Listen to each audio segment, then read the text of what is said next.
आज हम world geography की एमसीक्यू की सीरीज़ के अंदर ओशंस को देख लेते हैं। तो हमारा वर्ल्ड 5 ओशंस में डिवाइडेड है। ओवरऑल अगर देखा जाए तो हमारे पूरे वर्ल्ड के अंदर वाटर की परसेंटेज 70.8% होती है, जिसको 71% राउंड अबाउट करके लिखा जा सकता है। और उस 71% में से 97% वाटर जो है वो सॉल्ट वाटर है, यानी उसमें हमारे ओशंस आ जाते हैं। और 3% वाटर जो है वो उसमें से 2% हमारा ग्लेशियर्स कॉन्स्टिट्यूट करता है और 1% फ्रेश वाटर है या डोमेस्टिक यूज़ के लिए जो हम पानी इस्तेमाल करते हैं। So if you talk about the 5 oceans, उनको अच्छे सही तरीके से याद करने का तरीका ये है, like from largest to smallest.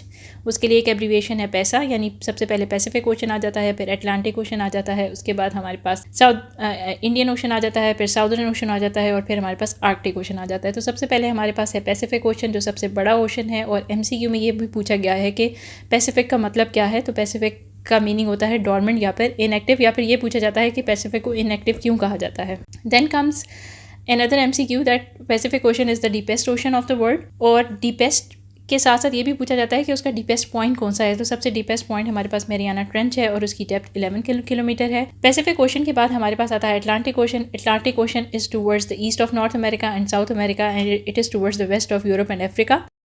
comes the Indian Ocean. Indian Ocean is towards the east of Africa and towards the west of Pacific Ocean।